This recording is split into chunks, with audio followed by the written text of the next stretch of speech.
All right, guys, we're back. Another episode of Processing Blue. You guys kicked me out of the club for a few weeks. I hadn't been around. People asking, am I still involved? I thought I was like, not one of the cool guys anymore. Langston, Yeah, you're you're always too cool. That's what it is. Sorry, Scott. We're glad you're messing with us again. We like that. We're afraid that you had gone off on all your wonderful projects and weren't going to play with us anymore. So we're glad you're here. Well, I'm glad to be back. And shout out to Mike K, our compatriot. He's going to be out for a little while. Had a little injury. So Mike, get better soon. Get back soon. These guys will have you back. I'll have you back. But there was a big press conference today, Scott. The Panthers introduced new general manager Dan and the new head coach, Dan Morgan and Dave Canales. What are your thoughts of the press conference? It seemed to me like the Panthers won the press conference. They may not have won the season, but they won the press conference. Yeah, you could probably say they got a victory today in the press conference, I'd say. Dave Canales, my first time seeing him, meeting him today, like the majority of people who were in that building and watching it probably. Very charismatic, I thought. Obviously knows how to speak, knows how to win a crowd over. I was just looking at the room sometimes when he spoke, and it was really electric at times. I mean, he choked up when he mentioned his wife. He sounded very passionate. Dan Morgan, of course, I've been around for a really long time, so I know how he is, but Canales was all new to me. So thought they did a nice job in the press conference. David Tepper did not speak. Maybe that's a wise move. Maybe it kept the focus on the coach and the GM. Yeah, Mr. Tepper told the Associated Press, they asked him, is he going to be involved? He says he's in the background now. So we'll see, where that leads or heads. But that was his quote to the Associated Press. Alex, the Panthers got a lot younger. They've had older coaches. Now they have a younger coach. You're a younger guy. Did you like seeing that youthful energy in the room from Canales?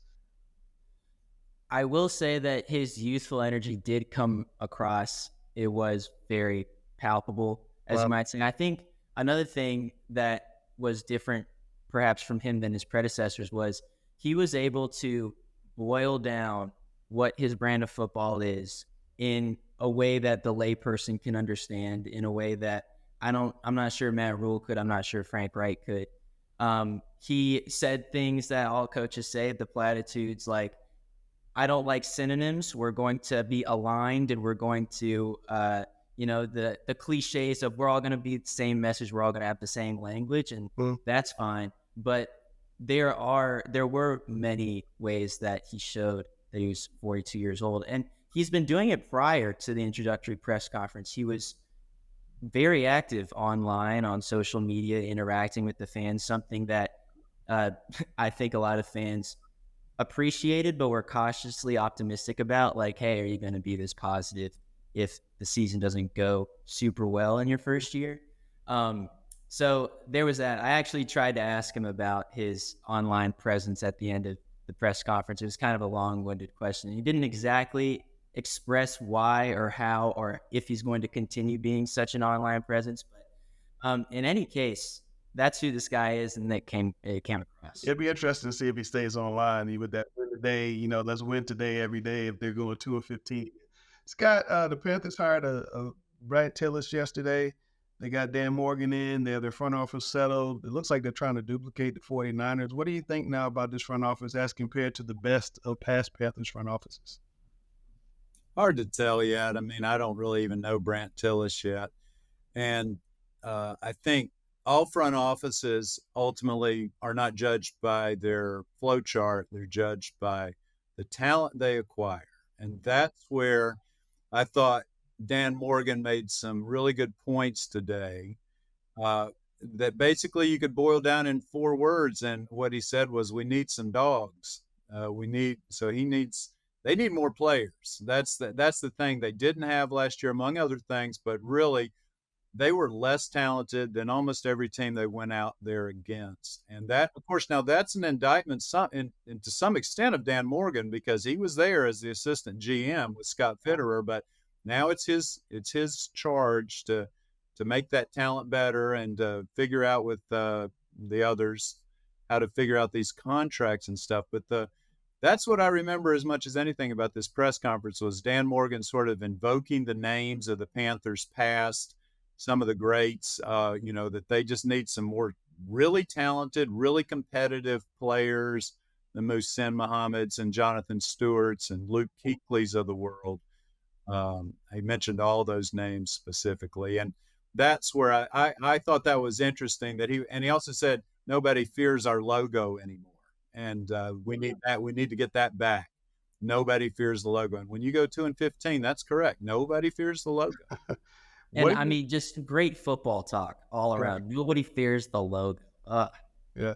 What do you do? What do you do, though, guys, to try to get free agents to come in here when you are 2-15 and you are on your, another football coach in so many years? What do you do to attract guys? You can cut the check, but it's got to be a little bit more than that, right?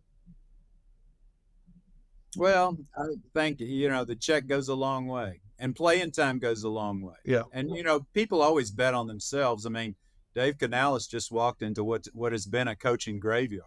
He doesn't care. He thinks he's the guy who's going to be able to turn it around, and I'm sure players, they bet on themselves their whole lives. They'll do the same thing to a degree, but it is going to be, it's going to be hard to find, all the diamonds in the rough that they need. What do you think, Alex? No, I largely agree. You find a new coach, you find a new GM, hopefully hire them at the same time. Hopefully that promotes some alignment, which is a word that we heard a whole bunch today. And then you let the head coach hire his staff, hire his guys. Dave Canales has hired a whole bunch of people he's worked with previously. It's expected that the offensive coordinator is going to be former Tampa Bay Bucs receivers coach Brad Idzik. He's got a couple other offensive assistants coming who have previously worked under him. So, that is what you do to compel people here. Say, hey, this is a new Carolina Panthers. The question everybody wants to know is the defensive coordinator coming back? Did you guys get any clarification on that, Scott? It sounds like he probably will, but they're not saying 100% yet. But yeah, I would certainly bet that Vera will be back. Dave Canales called him, quote, a huge piece of what we're trying to do here. And, reading between the lines, it certainly sounded like that was the case, but they're not quite ready to announce it. And then that will probably mean that there may be a couple of other defensive staff people that will be back too. Dave Canales, of course, is going to call the plays. And that's, even though he's going to have another guy as offensive coordinator, Canales calling the plays will, that will be significant because, of course, he needs to figure out Bryce Young. They got to solve the Bryce Young problem. And that, I know, is, Alex, kind of what you've addressed a little bit today. Oh, yeah. We talked about this a little bit offline, but the Dave Canales formula for figuring out these quarterbacks, at least is how he said it in today's introductory press conference, was adjusting to the personnel he has and maximizing that. So I have a full quote in front of me that he says. It's pretty bulky. I won't use the whole thing, but in summary, it says, I want him, as in Bryce Young, to be the best version of himself.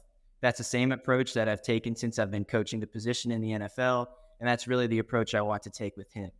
Some of the other things that come to mind, thinking about the quarterbacks that I've worked with, we are going to become what Bryce is great at in the pass game, end quote. And so what exactly is that? That means being creative. That means getting the ball out quickly. That means trusting that Bryce can be this guy who processes things at the line of scrimmage, and kind of make reads and all these things that we've heard scouts rave about when he was coming up as a draft prospect. If Canales says we are going to grow to the capacity that he can handle, his quote, that you got to let Bryce be Bryce. Scott, I think Bryce has always been his best. Mike K talks about this all the time, the off-script plays, when he's kind of improvising out there. He did it in colleges, and he had some flashes at it with the Panthers. But going back to your dogs comment, don't they have to bring in some more dogs for Bryce to really be Bryce? Oh gosh, yes. That's where they got to go. First and foremost, they got to fix the offense. And I mean, to me, they'd need about at least 5 new starters. I'd start with 2 wide receivers, couple of new offensive linemen, and probably a tight end. Those 5, to me, if you give him even 4, he's going to at least has some more chances. I thought another interesting comment Canales made today about Bryce Young was this very significant time, 2.7 seconds, that the ball has got to be out in that much time or less for Bryce Young to be effective. And that's, very NFL teams chart this. And you know what Bryce threw it at, like average last year, something like 2.8 seconds. So, I mean, we're talking about a 1/10 of a second. Right. But that 1/10 of a second he thinks is significant. I think they'll, if you get some more playmakers around him, I think that's great to say, Scott, but those guys have to be open at 2.7. I know, right? They weren't open in 2.7 or 4.7 a lot of times. Well, and what was the biggest critique of this offense all year? That they couldn't convert down the field. They couldn't throw the ball down the field. How are you going to beat Patrick Mahomes, who's standing and dancing in the backfield for 5, 6, 7 seconds and just at least a couple of years ago, just chucking it up, praying that Tyreek Hill's there? I mean, that's not a benefit that Bryce Young has at this moment. Yeah. Not yet. They got to find the speed receiver is one of the things that, they're not going to, DJ Chark won't be back, but they'll have to figure out a speed receiver for Bryce. Thielen will be back, and that'll be a good safety valve, but you got to get some explosive guys in here. And so a couple that more. 2nd round pick you're using on a receiver. I think so. Yeah. That'd be what I'd prefer. Yeah. Do you guys think Ike Ekwonu, and I'll start with Alex. Mike has always told me he thinks Ike might have to move into guard. Scott talked about they need another offensive lineman. Do you think Ekwonu, Alex, needs to move inside or stay out where he is and give him another year? Well, if you do that, then you have to that just makes another problem. You need to find another left tackle.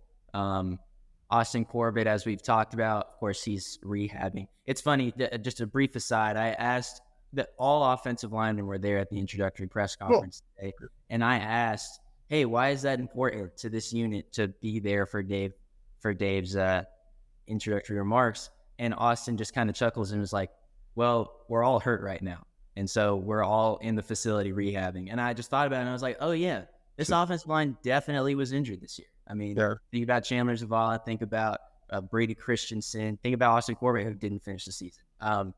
So that was interesting. But when you look at the talent on this offensive line, you cannot forget that they were at one point really good and stalwart at this like ground and pound kind of off. They were good at it last year, the few times at the end of the year, and it only came in this zone blocking sort of scheme came into place where their weaknesses were kind of shown. Well, so if you get under center a little bit and you run the ball a little bit, you play action pass a little bit, you might get to 2.7 seconds where somebody can get open and you're not on your back. And that goes to Dave Canales playing and adjusting toward his personnel. Yeah. All right, guys. Alex, I'll stay with you. Dan Campbell turned the Lions 3 years from awful to Super Bowl.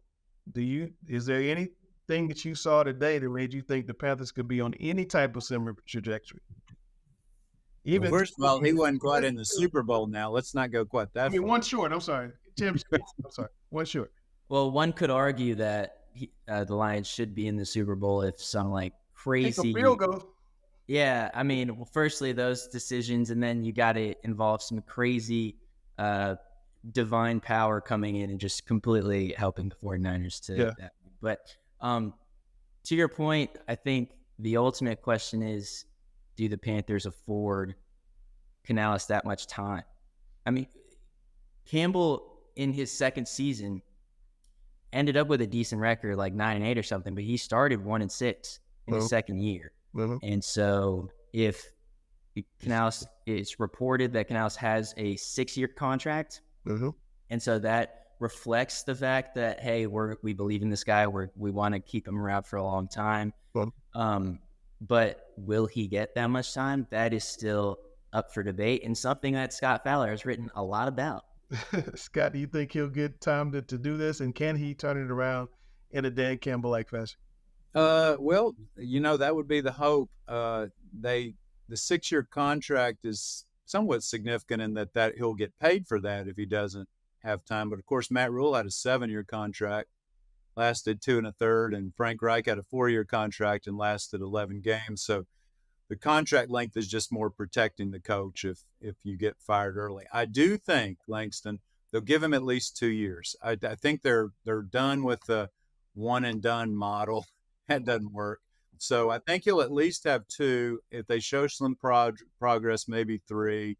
And then beyond that, you know, they probably need to make the playoffs by that 3rd year for it to continue. Now, can they return it around? Well, if you look at what happened in Detroit, they had an absolutely incredible draft last year, and I think the year before too.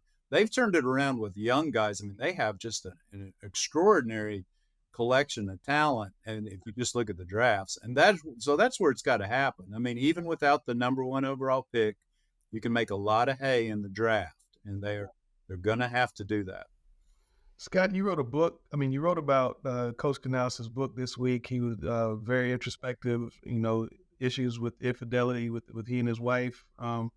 Talk about the book. You read it in full, and, you know, were you able to talk to Coach at all about the book? The book is called This Marriage, with a question mark, and it was co-written by Dave and Lizzie Canales, his wife. They've been together now in one way or another for 20 years, so they're a long-term relationship. They have 4 children. It is not your typical book written by an NFL head coach, and that's why I wrote a long column about it, because it does describe these marital problems in incredible depth, really, I would say. You just don't hear this sort of vulnerability or honesty coming from an NFL head coach who, if they're making mistakes, and of course everyone does, generally are happy to sweep those under the rug or at least not broadcast them. In this case, Dave Canales speaks of his multiple infidelities, his addiction to pornography, his binge drinking, all that's in there. So when I read it all in one sitting, and about every other page, I was like, oh my gosh, he put that in there too? So all that to say is, no, I didn't talk to him beforehand. However, I did talk to some intermediaries, and I understand and I know that Dave Canales was okay with that story being written, because you don't write a book like that if you don't think it's going to be written. And so you understand that's going to follow you around. And he felt it was important enough to get it out there. And really, they did it to help struggling married couples. That's what they did. It's a Christian book, very faith-based. And so, I mean, I thought it was, you know, as I learned more about it, I thought it was courageous. And look, he got his dream job anyway, even after admitting all these things. And, you know, he can be his authentic self now. He's not trying to cover anything up. That's for sure. And Charlotte's a big Christian town with a lot of church-going people. I think he'll probably find a large fan base amongst that crowd for sure. Alex and Scott, before we get out of here, I want to ask one last question. Give me your 3 biggest takeaways from today. And Alex, you can go first. 3 biggest takeaways from the press conference today. Well, number 1, he is a fervent believer in Bryce Young. I know it's kind of an obvious one, but that was something that this head coach needed to be, because the Panthers have tethered their fortunes to Bryce Young after giving so much away for that number 1 overall pick last year. So that was clear. That was palpable. 2, I sound like I'm just repeating Scott from the beginning, but he was charismatic. He was fun. It was very different when Dan Morgan took the microphone at first. He was very grateful, but also still kind of in that I'm a linebacker, a coach speak-ish mode sort of thing. Whereas when Dave took the microphone, everyone just kind of woke up. So it's charisma for number 2.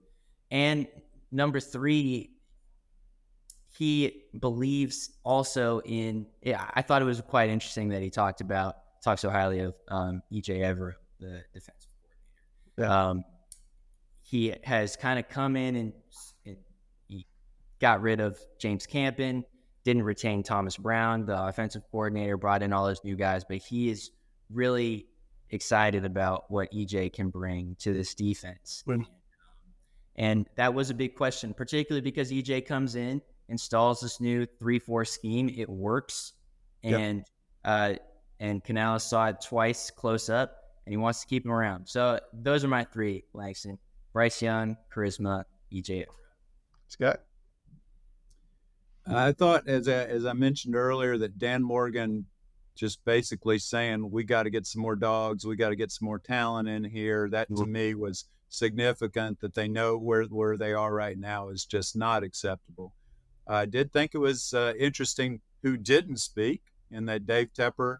You know, I had my little thing. I've had a couple of little things with Dave Tepper over the years. Well, there was no ignoring me at a press conference today. I asked the fourth question in the press conference, but I didn't ask it to David Tepper because no one was asking questions of Dave Tepper. He purposely kind of stayed away from the microphone, and you know, I get that. And then, other than that, I guess I would just say that every time I go through one of these, that I've seen all 7 of these head coaches, the permanent head coaches, get introduced. This day always feels a little bit similar. It feels like Christmas. It feels hopeful. People are opening presents, getting to know people. Everything seems so positive. And that's kind of refreshing around Bank of America Stadium right now. There have been very few days like that. You could feel people, other employees and stuff, just they wanted to work so badly. And so, I don't know, it just felt, it was kind of like innocent, I guess I would say. I mean, it feels like, here we go again, starting it over. Oh, good, we get to throw that old book away, and here comes a new chapter and all that stuff that you say. But yeah, it was a nice day. It was a nice day. Well, meanwhile, out in Vegas next week, we have a Super Bowl game. It's going to involve a few former Panthers. Scott, what do you think about the Chiefs and the 49ers in that game? What do you like? I like the Chiefs. I've given up on ever betting against Patrick Mahomes. It was a lot like Brady. I mean, you just never pick against him in a big game. And, I like Mahomes as a player a lot better than Brady. He's such a likable guy. But as much as Steve Wilkes and Christian McCaffrey, I'd like to see it for both of them. I don't think 49ers get that one done. I think Mahomes eventually figures out. No Wilkes, no wings for Donald, no rings for McCaffrey. No, okay. That's my pick, but you know that's why I don't gamble either. But yeah, I'd say the Chiefs by about 7. Alex. Oh, I wish you would have given me this one first. You know what? Screw it. I'm going with the 49ers. Go to 49ers? Okay. Yeah. Give me a score. Give me a score. Give me a score. Okay. It's gonna be high scoring. Let's go 35-31. 35. That was a Pittsburgh Cowboys Super Bowl when I was a kid. 35. Oh, I remember that. Yeah. And give me Christian McCaffrey going for 200 all-purpose scrimmage yards. CMC wins MVP? I do not think he'll win MVP. I think Lamar Jackson did too much during the regular season. No, I mean the Super Bowl MVP. Oh, certainly. If the 49ers win, it's a Christian McCaffrey MVP. Right. Over, under, Taylor Swift. 60 seconds, under 60 seconds. It better be over. If the NFL knows what's good for him, it better be over. With that pregame show and everything else, I'm hoping she comes up, and does a cameo at halftime. I'm sure that won't happen. It's fun. Yeah. Yeah, go out. What do you think, Langston? Who's going to win? Who are you picking? I'm picking the Chiefs. I think it's going to be 31-27, something like that. I think it will be a high-scoring game. I think Mahomes will probably rally them. He's just so good. They were struggling all year long. That people, there was some talk they might not even make the playoffs at one point. And it just seemed like they had a different gear. They couldn't find Kelsey for weeks and weeks and weeks. And Kelsey last week just has one of the best games you've ever seen. 11 targets, 11 catches. It's amazing. So I'm going with the Chiefs. Andy Reid's got a dynasty. I think it's good for football to have a dynasty. You hate them, you love them, but they're just fun to watch. And, I think, they're going to be celebrating another Super Bowl. And you're going to see Taylor Swift definitely after the game for sure. With Travis on the field. But look, guys, I appreciate you jumping on with us. All you guys out there, if you watch us on YouTube, make sure you hit that subscription and make sure you hit the bell. So every time we put out a podcast, you'll get notified. If you're checking us out on your podcast, we will be back, not every week, but make sure you follow us so you can check us out when we do put out new episodes. Also follow us at charlotteobserver.com. We're on all the social media accounts, and we'll catch you next time on Processing Blue.